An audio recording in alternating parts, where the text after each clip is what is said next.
Now let's get another check of your WCNC weather impact forecast with meteorologist Chris Mulcahy. And Chris, we should enjoy this sunshine that we get today because tomorrow is not going to be very nice. Yeah, as your weatherman, I have to try to stay neutral here. It's not saying that today's going to be a great day and today's going to be a horrible, no good, terrible day. Now, it's all in perspective. If you like a cold rain in the 40s, overcast skies with very little motivation from the sunshine, tomorrow's going to be a great day. But I think most of us are probably agreeing that does not look good. We actually have Chef Alyssa give me a look over there that says, no, this isn't going to be great. We have lots and lots of blue sky that's going on right now. And we're looking off towards the west. That's going to be our next wet weather system that'll slide into frame really by tomorrow morning. So waking up tomorrow morning, right around the morning commute, I think that's when the first signs of rain is starting to roll in. Heavier rain showers closer to lunchtime. And then we'll see the final passes of this heading into the evening. And this is the only day that has a widespread rain chance. We start to pick up another chance by about Tuesday heading into next Wednesday, but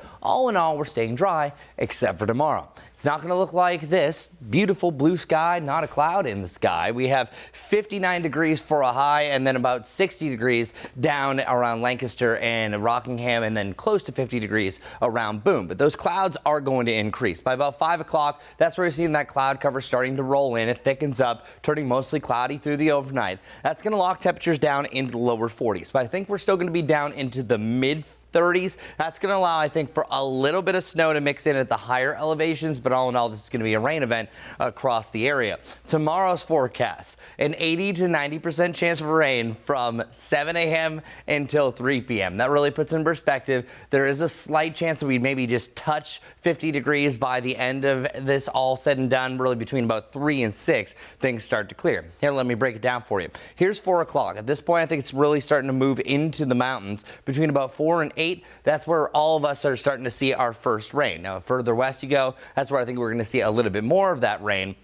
And there will be some breaks here and there, but as far as the heaviest pulse, I think that's mainly going to be between about 10 a.m. to about 3 p.m. That's where you have most of these yellows and oranges here on the map that usually represent about a quarter to a half inch plus per hour, where I think a lot of us are going to get up to an inch of rain when this is all said and done. Mainly rocking the 40s throughout the day because a cold rain just makes it worse. And then by the end of the afternoon, still likely keeping those clouds around. Maybe some of us see a break in the action literally right when the sun is setting, and then we'll continue to clear this out heading into your Friday. It's going to be a great weekend, so we're just getting rid of the worst conditions before we get there. And then, as I mentioned, there's another uptick in your potential for rain by about next Wednesday.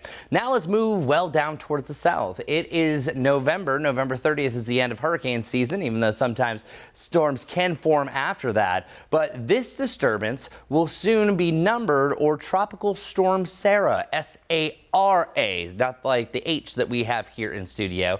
90% chance over the next 2 days means, yeah, this is a pretty good fire bet. The last one we have is Raphael. We have Sarah, and if by chance another one sneaks in, Tony will be the next one on that list. And speaking of S-name storms, we haven't had a lot of them since 1953 that we really started naming storms with names, and it was the late 1970s that we moved over from male and female names. But if you look at some of the notorious ones, Sally, you may remember that from a few years ago. Sandy, of course, the superstorm. But then there's been a few Seans, a few Sebastians, no Sarahs though. So this is the first Sarah going on. So for our Guy Roofing 7-day forecast, you can see which one of these days don't go together. The upper 40s for the coldest day we've had since early March. After that, the mid to the upper 60s heading through the weekend, 70 degrees to start off next week. Chris, thank you. Before the chilly weather kicks in, you'll want to make sure you have the free WCNC Charlotte mobile app downloaded on your phone. It's updated by our meteorologist and will send you alerts when severe weather changes are happening in your area.